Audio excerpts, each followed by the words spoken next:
Father, you walked into Mass today and you were wearing green. And you've kind of been wearing green for a while. Why?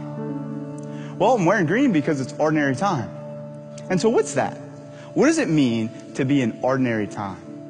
I'm Father Bryce, and we're today at St. Genevieve in Thibodaux. Let me tell you what it means to be an ordinary time. Have you ever wondered what Jesus said to his disciples when they were walking along the road, or when they were around the campfire at night, or when they were sitting down on the mountain and just listening to his teaching? You ever wonder what he showed them? There's a beautiful line in the Gospel of Luke on the day of the resurrection. On Easter Sunday, two of Jesus' disciples are walking to this place called Emmaus. Jesus comes up to them, like in disguise, and the Bible says this: beginning with Moses and all of the prophets, Jesus began to explain to them all that was written about him in the scriptures. So what is ordinary time?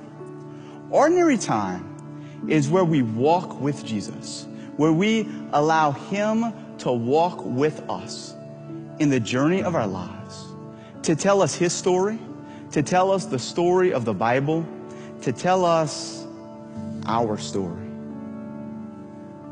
Ordinary simply means ordered, or counted, or numbered, or in Latin, just time through the year.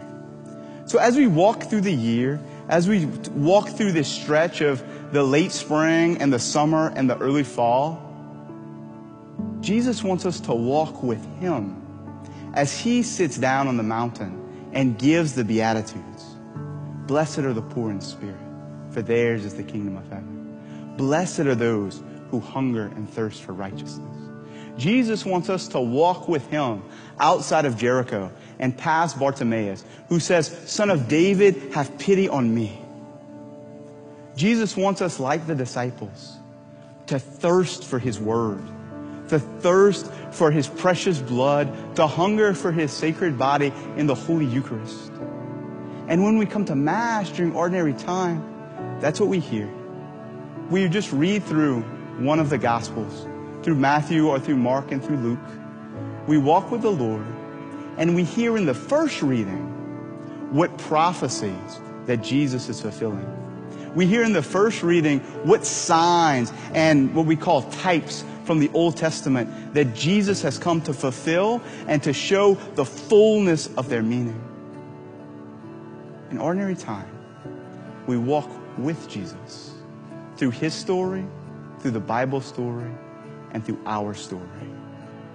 So for us, for you and me, there's nothing, quote, ordinary about ordinary time. For us, for you and me, the invitation is simply this: to be with Jesus, to know his presence.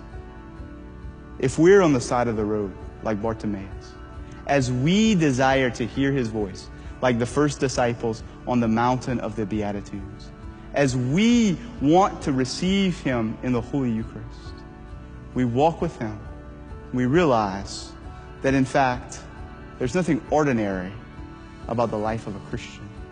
That every day he calls you and me to enter into communion with him. Have a blessed summer and a blessed ordinary time.